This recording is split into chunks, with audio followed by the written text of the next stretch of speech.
ভিডিওটি শুরু করার আগে আপনাদের সবাইকে আর্ট কথা চ্যানেলে অনেক অনেক স্বাগত জানাই। আজকে এমন একটা জায়গার কথা বলবো যেখানে মানুষ -70°C বেঁচে আছে।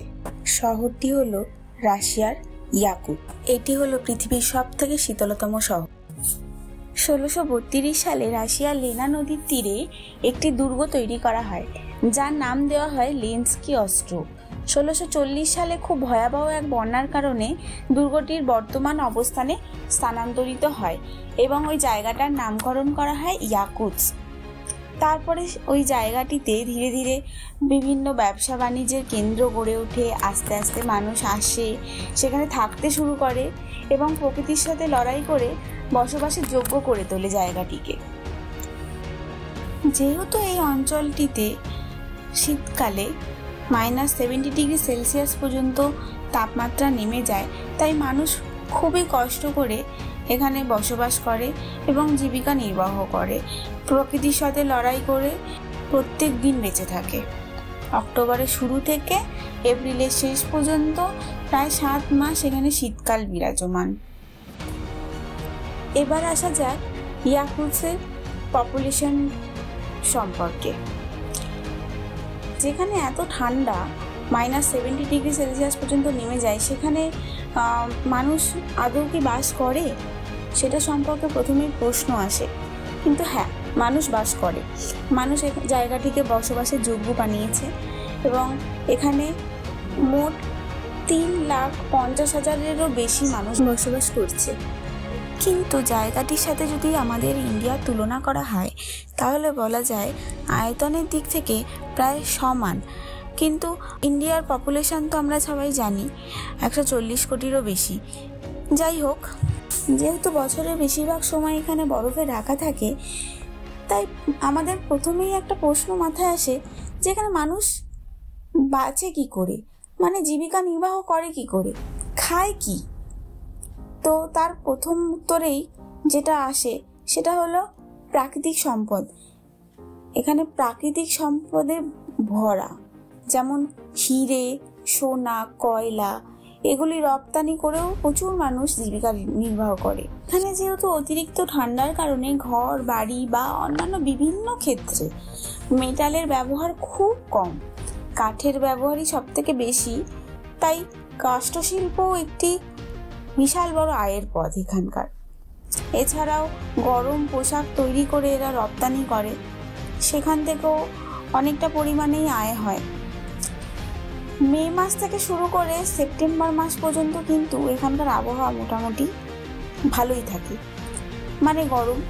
এবার গরমটা খুব অতিরিক্ত না হলেও 25 থেকে 30°C মধ্যে ঘোরাফেরা করে। জুলাই মাসে সব থেকে বেশি গরম পড়ে এখানে। দীর্ঘ শীতের পর ইয়াকুৎস্কের গ্রীষ্মকালীন জীবন হয়ে ওঠে প্রাণবন্ত এবং ব্যস্ততম। গ্রীষ্মকালে তারা কঠোর পরিশ্রম করে। এই গ্রীষ্মকালে তারা বিভিন্ন উৎসবও পালন করে। যেহেতু শীতকালে তারা বাড়ি থেকে বেরোতে পারে না, খুব কম বাড়ি থেকে বেরোয়, সেহেতু গ্রীষ্মকালটাকে ওরা খুব ভালোভাবে আনন্দ করে। সেরকমই গ্রীষ্মকালের একটি বিশেষ উৎসব ওরা পালন করে, যেটার নাম হচ্ছে ইসিয়াক। এখানে তারা সারা রাত ধরে জাগে, ভোজন সভা করে, তারপর উদীয়মান সূর্যকে তারা সেলিব্রেট করে। শিক্ষাগত দিক দেখতে গেলে বলতে হবে যে হাড় কাঁপানো ঠান্ডা কিন্তু সেখানকার শিক্ষাকে পেছনে ফেলে রাখতে পারেনি। -50°C কাছাকাছি টেম্পারেচারেও কিন্তু শিক্ষা প্রতিষ্ঠানগুলো খোলা থাকে, অর্থাৎ সেখানকার স্টুডেন্টরা প্রত্যেক দিন স্কুলে যায় বা ইউনিভার্সিটি যে যেখানে পড়ে সেখানে প্রত্যেক দিন যায় এবং তাদের টিচাররাও আসেন এবং পড়াশোনা রীতিমতো অব্যাহত থাকে। যখন তাপমাত্রার পারদ -50°C নিচে নেমে যায়, তখন শিক্ষা প্রতিষ্ঠানগুলো বন্ধ রাখার নির্দেশ দেওয়া হয়। ইয়াকুৎস্কে একটি ইউনিভার্সিটি আছে যার নাম হলো নর্থ ইস্টার্ন ফেডারেল ইউনিভার্সিটি। আগে এই ইউনিভার্সিটির নাম ছিল ইয়াকুৎস্ক স্টেট ইউনিভার্সিটি। এছাড়াও এখানে 16টা স্কুল আছে। এখানে একটি গভর্নমেন্ট হসপিটালও আছে যার নাম ইয়াকুৎস্ক সিটি হসপিটাল। প্রায় 860টারও বেশি বেড এখানে রয়েছে। বিভিন্ন আধুনিক যন্ত্রপাতি রয়েছে এবং বিভিন্ন কঠিন রোগের চিকিৎসাও এখানে করা হয়। এখানে -50°C নিচে যদি তাপমাত্রা কোনোদিন চলেও যায়, তাও চিকিৎসা ব্যবস্থা বা হসপিটালগুলি কখনো বন্ধ করা হয় না। সাধারণ মানুষের জন্য চিকিৎসা ব্যবস্থাকে মোস্ট প্রায়োরিটি দেওয়া হয়। এখানকার মানুষ খাদ্যাভ্যাসকে পরিবেশের সাথে সংযোজিত করে নিয়েছে। যেহেতু বছরের বেশিরভাগ সময় বরফে ঢাকা থাকে, তাই গাছপালা, ফলমূল তারা তেমন পায় না।